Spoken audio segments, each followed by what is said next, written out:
Bihar SSC 10+2 के exam date की बात आते ही छात्र दिन रात मेहनत करने लग गए कि अब 3 महीने बाद हमारा एग्जाम है। और बिहार एसएससी के सिलेबस को देखें तो उसमें आधा जो वेटेज है वो मैथ और रीजनिंग का, यानी कि 50 नंबर का रीजनिंग और 25 नंबर का मैथ, और उसके बाद उधर जो 75 बचता है उसका वेटेज जो है जीके का है। लेकिन इधर जो 75 है जिसमें मैथ और रीजनिंग है, और वो एक ऐसा सेक्शन है जिसमें फुल मार्क्स किए जा सकते हैं। कैसे तैयारी करें, कैसे नंबर बढ़ाएं और नए छात्र उसमें क्या कुछ करें, चलिए बात करते हैं मैथ्स के धुरंधर नवल किशोर सर ऑफिसर वाला के, और रीजनिंग के धुरंधर ब्रजेश सर हमारे साथ है। चलिए बात कर लेते हैं। सर बहुत शुक्रिया बात करने के लिए। बहुत बहुत धन्यवाद। छात्र देखते हैं जब भी मैथ का नाम आता है तो आपके तरफ देख रहे हैं आजकल सर पटना में नवल किशोर सर कहाँ है सर, देख रहे हैं बच्चे। सर बताइए कि जो लड़के कैटेगराइज है सर, उसमें कुछ पुराने लड़के हैं कुछ नए लड़के। पुराने इन द सेंस की सर तैयारी हो चुकी है, नए लड़के सर जिसकी तैयारी थोड़ी बहुत हुई है, आधी हुई, आधा से ज्यादा भी हुआ है, लेकिन उसका पूरा सिलेबस खत्म हुआ। सर पहले पुराने लड़के के लिए बताइए। जो भी पुराने लड़के हैं कहीं न कहीं वो एक जगह पढ़े होंगे मैथ्स, उनको ज़रूरत है अभी ज़्यादा से ज़्यादा प्रैक्टिस करने की और रिवीजन करने की। अगर वो प्रैक्टिस और रिवीजन जितना ज़्यादा करेंगे उतना ज़्यादा उनका कॉन्फिडेंस बिल्ड होगा और वो 25 में 25 कर सकते हैं। क्योंकि ये मैथ और रीजनिंग क्या होता है, स्कोरिंग सब्जेक्ट होता है। इसमें अगर आप अच्छा से कर लिए हैं प्रैक्टिस रिवीजन, मॉक में अगर आपका अच्छा नंबर आ रहा है तो एग्जाम में आप 75 में 75 सही कर सकते हैं। बिल्कुल सर, जीएस की कोई है नहीं कि आप कितना भी पढ़ लो जीएस में फुल मार्क्स। बिल्कुल बिल्कुल, वो तो समुद्र है। जीके जीएस क्या है, समुद्र है। अब 75 में हो सकता है कि कोई 50 करेंगे, कोई 40 करेंगे, कोई 60 करेंगे, कोई 65 करेंगे, लेकिन 75 में 75 कोई नहीं कर सकते। लेकिन मैथ रीजनिंग में किया जा सकता है, स्कोरिंग सब्जेक्ट है। चाहे किसी भी एग्जाम में ले लीजिए, ये स्कोरिंग सब्जेक्ट होता है। जी, तो पुराने लड़के जितना ज्यादा उसके प्रैक्टिस करें। बिल्कुल बिल्कुल। स्टूडेंट गलती कहाँ कर रहे हैं कि वो टेस्ट तो बहुत लगा लेते हैं लेकिन एनालिसिस नहीं करते हैं। और मोस्ट इम्पोर्टेंट थिंग क्या होता है कि एनालिसिस होता है। आप अगर एनालिसिस करते हैं तो यहाँ तक कि जीके जीएस में एक क्वेश्चन के माध्यम से आप 10 क्वेश्चन सीख सकते हैं। और अगर 4 ऑप्शन है तो जो 3 ऑप्शन आपका आंसर नहीं था उसका अगर एनालिसिस आप अच्छे से करते हैं तो उसी ऑप्शन से एग्जामिनर क्वेश्चन सेट करता है। जी, और उससे आप 10 या 50 क्वेश्चन भी सीख सकते हैं। टेस्ट लगाने से ज्यादा इसका मतलब सर एनालिसिस मोस्ट इम्पोर्टेंट है। सर लड़के एक और हैं वो जो सबसे ज्यादा संख्या जिसकी है, वो लड़के हैं कि जो नए लड़के हैं टाइप से करके कि फॉर्म भर दिया था उसने, सीरियस नहीं लिया और पढ़ाई चल रही थी, अरे बिहार एसएससी है, सोया हुआ है, पढ़ेंगे, आएगा एग्जाम डेट तब, पता नहीं था कि विधानसभा आएगा उससे पहले झटपट प्री मेंस सब निकाल लेगा। तो ऐसा ही हो गया सर। तो वो लड़के जिसका तैयारी आधा हो गया है मान के चलिए सर, और आधा से थोड़ा ज़्यादा है, कुछ बचा हुआ है सिलेबस, वो लड़के क्या करें। जैसे क्या होता है कि मानिए अभी अगर वो सिलेबस कंप्लीट नहीं किए हैं और अगर ऐसा है कि वो प्रॉफिट एंड लॉस नहीं पढ़े और उससे क्वेश्चन आता है, ज़्यादा वेटेज अरिथमेटिक का और नंबर सिस्टम का रहता है, एडवांस का क्वेश्चन उतना रहता नहीं है इसमें। तो अगर मानिए कि आप प्रॉफिट एंड लॉस नहीं पढ़े और उससे क्वेश्चन पूछ दिया गया तो आपसे तो नहीं बनेगा। इसलिए एक बार उनको ज़रूरत है कि पूरा कंप्लीट कर ले सिलेबस और तब जा करके प्रैक्टिस करें तो ज़्यादा अच्छा है। प्रैक्टिस तो करना ही है, जो टॉपिक आप पढ़ लिए हैं उसको अच्छे से प्रैक्टिस करिए और जो नहीं पढ़े हैं उसको एक बार सीखिए। अभी आपके पास वक्त है सीखने का, 1 महीना आप सीख सकते हैं और लास्ट के 1 महीना जब बचेगा तब आप कोई भी नया चीज़ नहीं सीखिए। सर जो 10+2 है उसका लेवल जो है सर, आप तो सीजीएल सेलेक्टेड है, लेकिन इनका जो लेवल होगा इंटर स्तरीय का, ये तो थोड़ा सा डाउन होना चाहिए सर। बिल्कुल बिल्कुल, सीजीएल जो सेंट्रल सीजीएल होता है उससे नीचे रहता है। बिहार एसएससी का जो भी मैथ्स रहता है नीचे रहता है। आपको एडवांस का बेसिक क्वेश्चन रहता है, जैसे बेसिक प्रॉपर्टीज आपको ट्रिग्नोमेट्री से पूछ दिया, अलजेब्रा से पूछ दिया, ए प्लस बी के होल स्क्वायर बेस्ड पे, ए प्लस बी के होल क्यूब पे बेस्ड पे। मतलब बेसिक क्वेश्चन अगर आता है तो आपको एडवांस पढ़ने की उतना ज़रूरत नहीं है, आप उतना कर सकते हैं। लेकिन अर्थमेटिक पे ज़्यादा प्रैक्टिस करने की ज़रूरत है, क्यों? चूँकि उसमें आपको कैलकुलेशन भी रहेगा।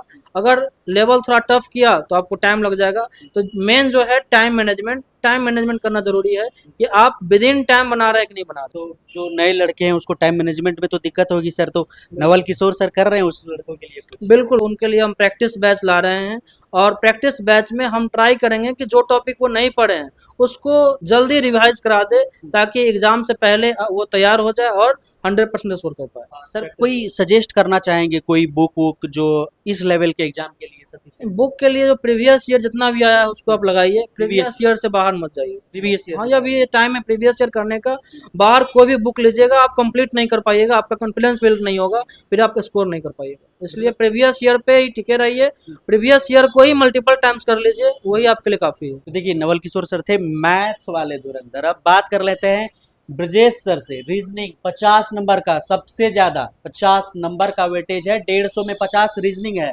अकेले रीजनिंग संभालना है सर आपको, बिल्कुल 50 नंबर संभालना है। बिल्कुल। मैंने लास्ट टाइम भी जब हम लोग का बिहार एसएससी का एग्जाम हुआ था जी। तो मैंने बच्चों को काफ़ी कोऑपरेट किया था। पटना में तो उस समय मैं नहीं मौजूद था, लेकिन अब पटना में मैं मौजूद हूँ।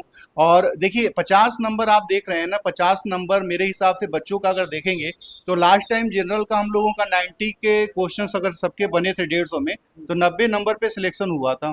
तो अगर 90 नंबर को आधार माने, जो कि मानना नहीं चाहिए, इस बार हम लोगों को 110 के आसपास सोचना चाहिए स्कोर, कि हम लोग का 150 में 110 नंबर, 110 क्वेश्चन सही हो तो उसमें 50 क्वेश्चन अकेले रीजनिंग आपका सोल्व हो सकता है। और ये मैं दावे के साथ कह सकता हूँ बच्चों के कॉन्फिडेंस के बेस पे कि 50 के 50 उनके सोल्व होंगे, 100% सोल्व होंगे।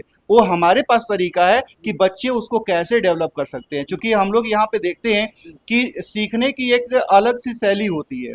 सीखने की शैली अगर अच्छी हो तो आप अच्छा काम कर सकते हैं। मैंने एक बात और देखा है, बच्चों से मैं बोलना चाहूँगा कि 150 में से जिन बच्चों का स्कोर 110 के ऊपर है, उनको प्रैक्टिस केवल टेस्ट सीरीज चाहिए, ज़्यादा कुछ नहीं चाहिए, ताकि उनका रिवीजन होते रहे।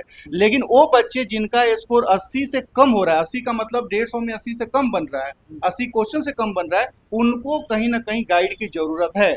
अब वो जिसके भी संरक्षण में है, जहां भी पढ़ रहे, आप बेझिझक कर सकते हैं। अगर आपको मेरा संरक्षण चाहिए, आपको मेरा टेक्निक चाहिए, तो मैं भी उसके लिए काम कर रहा हूँ, आप मेरे साथ भी जुड़ सकते हैं। लेकिन से कौन नहीं जुड़ना चाहेगा सर।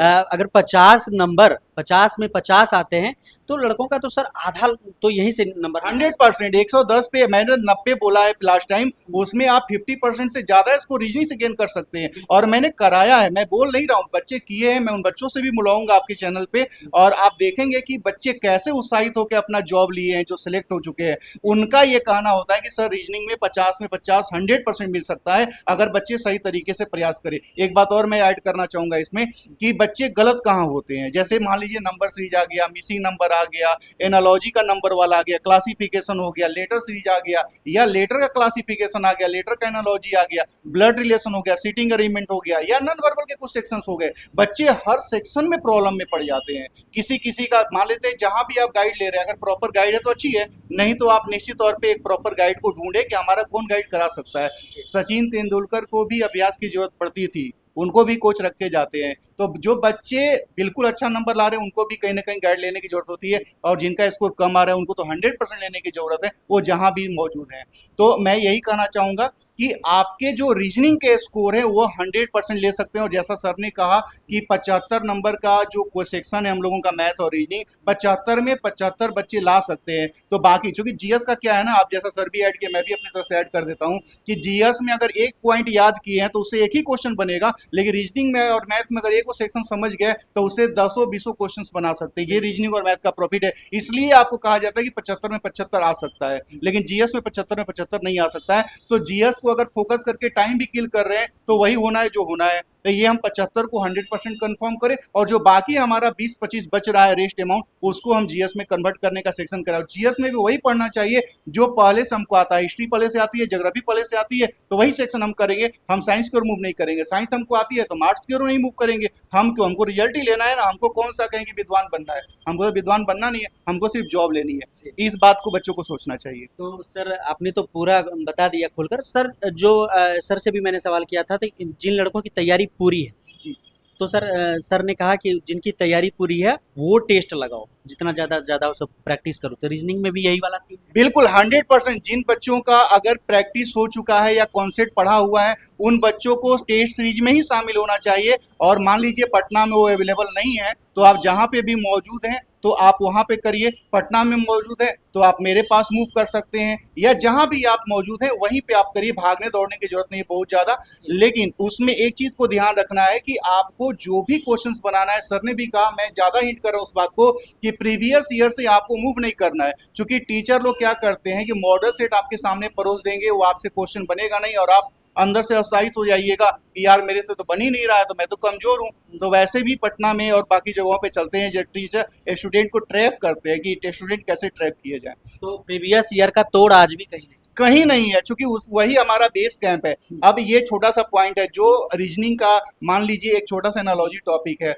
वो एनालॉजी का टॉपिक हमारे 10+2 में भी पूछेगा, सीजीएल में भी पूछेगा, एसएससी में भी पूछता है, और भी बहुत सारे एंट्रेंस में पूछता है, लेकिन सब जगह सेम नहीं होगा, उसके लेवल अलग अलग होंगे। तो हम अगर हमको प्रॉपर आइडिया नहीं होगा तो जो 10+2 के एसएससी के एग्जाम है उसके रीजनिंग में हो सकता है कि हम सीजीएल का क्वेश्चन डाल दें, तो बच्चे तो परेशान हो जाएंगे ना, उन्होंने उस लेवल की पढ़ाई की है, वही पूछा जाएगा, तो हम सीजीएल क्यों बनाने जाएं।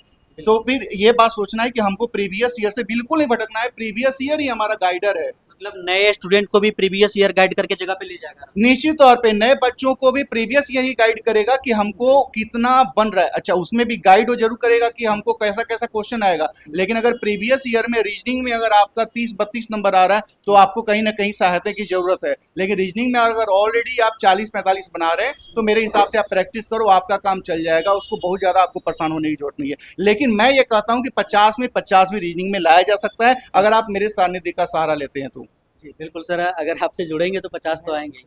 जी मैं भी कुछ ऐड करना चाहता हूँ कि जो भी बच्चों का 100+ क्वेश्चन कर रहे हैं उनके लिए हम एक गाइडेंस क्लब शुरू करेंगे। 100+ वालों के लिए हाँ, क्या है सर गाइडेंस? गाइडेंस क्लब में उनको प्रैक्टिस कराया जाएगा हम्म। कि पिछले प्रीवियस ईयर में जितना भी क्वेश्चन पूछा गया है वो उसका प्रैक्टिस क्लास में बैठ के करेंगे, और ये फ्री ऑफ कॉस्ट रहेगा आपके लिए, इसका कोई चार्ज हम नहीं लेंगे। फ्री ऑफ कॉस्ट रहेगा? बिल्कुल रहेगा फ्री ऑफ कॉस्ट। गाइडेंस हम चाहते हैं, हाँ, गाइडेंस क्लब हमारे यहाँ जो भी चलता है, उसको कौन देंगे प्रशिक्षण? उसको कौन ट्रेन करेंगे? आप करेंगे ट्रेन सर? करेंगे, मैं खुद करूंगा, और जो भी ब्रजेश सर हमारे करेंगे? पास, हाँ, ब्रजेश सर रहेंगे, जो भी हमारे पास फैकल्टी हैं, स्टेम के जो भी फैकल्टी हैं, सब पूरा ऑफिसर वाला सर, और फ्री ऑफ कॉस्ट उन छात्रों के लिए? बिल्कुल क्लासरूम में अवेलेबल रहेंगे। कभी रीजनिंग वाले सर चले गए, कभी मैथ वाले सर चले गए, कभी जीके वाले सर चले गए, ऐसे करके उनको ध्यान दिया जाएगा, खास ध्यान दिया जाएगा कि उनका वीक पॉइंट क्या है, स्ट्रांग पॉइंट क्या है, किस क्वेश्चन में वो फंस रहे हैं, और कौन वैसा क्वेश्चन है जिसको कर जाएंगे तो और अच्छा स्कोर हो सकता है। बिल्कुल, मैं एक बात ऐड करना चाहूंगा कि हम लोगों का ऑफिसर वाला जो कोचिंग है,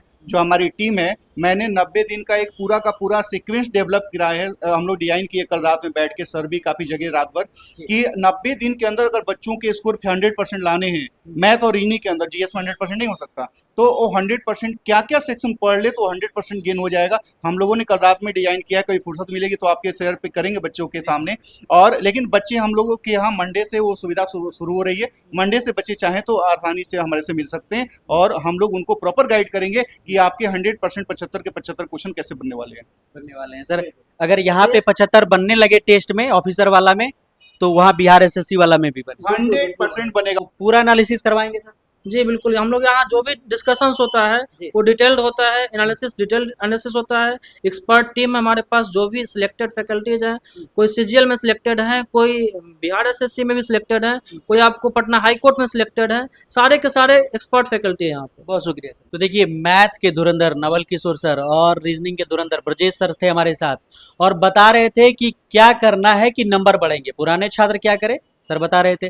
नए छात्र क्या करें, सर ने बताया। बाकी कह रहे थे कि नए छात्रों को कैसे गाइड किया जाता है और ऑफिसर वाला इसके लिए क्या कुछ कर रही है। बाकी आपका कोई सवाल है तो कमेंट बॉक्स में लिखिएगा, जरूर मिलेंगे आपसे बहुत जल्द ऑन ड्यूटी पर। जय हिंद।